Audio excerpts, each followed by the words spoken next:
Have you ever watched a UFC fight, kickboxing, boxing, Muay Thai, Brazilian Jiu-Jitsu match, and wondered how the guys competing could hear their coach's voice through the crowd hollering, "Do this, do that, put him in an armbar, swing," etc.? Well, the reason that is because, for instance, I used to train. I fought for a few years. And the reason that we can hear our coach's voice through the crowd is because we were trained to. We were trained to focus in on his voice, focus in on the task at hand, so whenever he speaks or he sees something that we don't see, we'll be able to move accordingly to what he says so that we may have the best shot at winning the fight. In our walk with Christ, it is the same exact thing. If you are not training yourself to hear God's voice, then how are you going to know when he speaks to you to move in a certain way so that you can either avoid a situation or have the best outcome if you're already in the middle of it?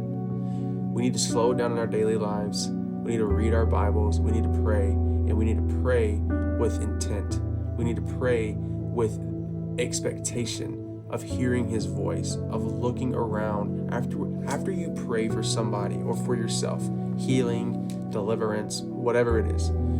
So many of us will just begin to move back into life. We'll go back doing the same thing we were doing before, and most of us will even forget that we even had this prayer, that we even had a prayer circle or whatever it was. And that was never how it was designed. We are meant to walk in expectation of what is to come from God. So the Bible says, keep your eyes towards the hills from whence comes your help, right? So whenever you pray, whenever you read, whenever you go through life, walk around with expectation of what God is fixing to do in your life or in those people's lives that are nearest to you, that you've been praying for, etc.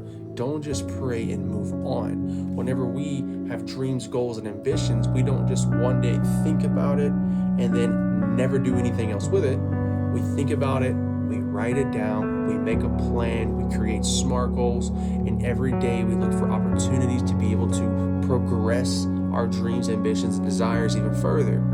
It should be that exact same way with your prayer life, with your walk with Christ, so on and so forth. Walk in expectation. Walk with intent of chasing after the things that God is calling you to do and after the things that you are praying for God to answer. Be hungry, be on fire. Like Elijah said, it's like a fire shut up inside of my bones. Be excited. Love you guys.